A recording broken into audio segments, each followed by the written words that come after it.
നമസ്കാരം. പാകിസ്ഥാൻ തങ്ങളുടെ രാജ്യത്തിനകത്ത് തന്നെ, അതായത് പാകിസ്ഥാനിലെ വടക്ക് പടിഞ്ഞാറൻ അതിർത്തി പ്രദേശമായ ഖൈബർ പഖ്തൂൺഖ്വയിൽ തങ്ങളുടെ ജനങ്ങൾക്ക് മേലെ തന്നെ വലിയ രീതിയിലുള്ള വ്യോമാക്രമണം നടത്തിയിരിക്കുകയാണ്. പാകിസ്ഥാൻ വ്യോമസേന നടത്തിയ വ്യോമാക്രമണത്തിൽ 23ലധികം സാധാരണക്കാർ കൊല്ലപ്പെട്ടതായി വിവിധ മാധ്യമങ്ങൾ റിപ്പോർട്ട് ചെയ്യുന്നു. കൊല്ലപ്പെട്ടവരിൽ സ്ത്രീകളും കുട്ടികളും ഉൾപ്പെടുന്നുണ്ട്. പാകിസ്ഥാനിലെ തെഹ്രീക്കെ താലിബാൻ പാകിസ്ഥാൻ അഥവാ TTP എന്ന തീവ്രവാദ ഗ്രൂപ്പിന്റെ ഒളിത്താവളങ്ങൾ ലക്ഷ്യമിട്ടാണ് ആക്രമണം നടത്തിയതെന്ന് പാകിസ്ഥാൻ സർക്കാർ അനുകൂലിക്കുന്ന വൃത്തങ്ങൾ പറയുന്നു. എന്നാൽ വ്യോമാക്രമണത്തിൽ 4 വീടുകൾ പൂർണ്ണമായും തകർന്നു. അവിടെ താമസിച്ചിരുന്ന സാധാരണക്കാരാണ് കൊല്ലപ്പെട്ടതെന്ന് പ്രദേശവാസികൾ ആരോപിക്കുന്നു.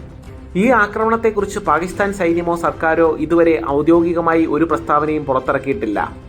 ഈ ആക്രമണത്തെ മനുഷ്യാവകാശ സംഘടനകളും പ്രാദേശിക രാഷ്ട്രീയ നേതാക്കളും ശക്തമായി അപലപിച്ചു. പാകിസ്ഥാൻ പീപ്പിൾസ് പാർട്ടി നേതാവായ ഇക്ബാൽ അഫ്രീദി സൈന്യത്തിന്റെ ഈ നടപടി നിരായുധരായ സാധാരണക്കാർക്ക് നേരെ നടത്തിയ ആക്രമണം ആണെന്ന് വിശേഷിപ്പിച്ചു.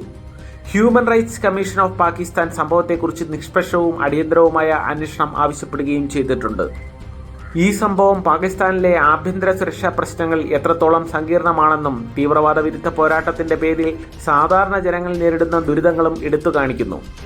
2010 പാകിസ്ഥാൻ വ്യോമസേന സമാനമായ രീതിയിൽ തങ്ങളുടെ തന്നെ സ്വന്തം ജനങ്ങൾക്കുമേൽ വ്യോമാക്രമണം നടത്തിയിട്ടുണ്ട്.